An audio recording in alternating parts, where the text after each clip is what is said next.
They fined me $250 because my mailbox wasn't the right shade of beige. You heard that right. Not broken, not unsafe, not even ugly. Just the wrong color. Here's how it happened. My old mailbox was falling apart. Rusty hinges, leaning post, the kind of thing that made the whole house look worn down. So I decided to fix it. I bought a brand new, sturdy black mailbox from the hardware store. Sleek, modern, nothing flashy, just clean and professional. Honestly, I thought it made my front yard look better, but less than a week after I installed it, I got a letter from the HOA. Notice of violation. Mailbox does not conform to approved community standards. Fine. $250. Replace immediately with approved model. I thought, community standards? It's a mailbox. So I called the HOA office. What's wrong with it? I asked. Their answer? Mailboxes must be beige to maintain neighborhood uniformity. You'll need to purchase the approved model. Fine. I asked, okay, where do I buy this approved mailbox? That's when it got interesting.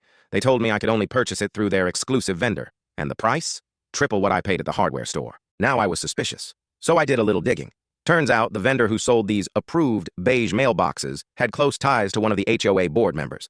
So let me get this straight. They fined me for a perfectly good mailbox, then forced me to buy an overpriced one from their buddy's company? Yeah, no. I refused. Instead, I pulled out the HOA bylaws and read them carefully. The section on mailboxes? Vague at best. It mentioned maintaining consistency, but nowhere did it require one specific vendor or color. Armed with that, I sent the HOA a letter of my own. I included photos of other homes in the neighborhood, some with white mailboxes, some with wood posts, and yes, even one painted bright green. If uniformity was the rule, they weren't enforcing it fairly. Their response? Another fine notice, this time with late fees. That's when I decided to fight publicly. I showed up to the next HOA board meeting with copies of the bylaws, photos of the mismatched mailboxes around the neighborhood, and information about the vendor's connection to a board member. When it was my turn to speak, I laid it all out. Calmly, I asked, why are we being forced to pay triple the cost for mailboxes when the rules don't even require it?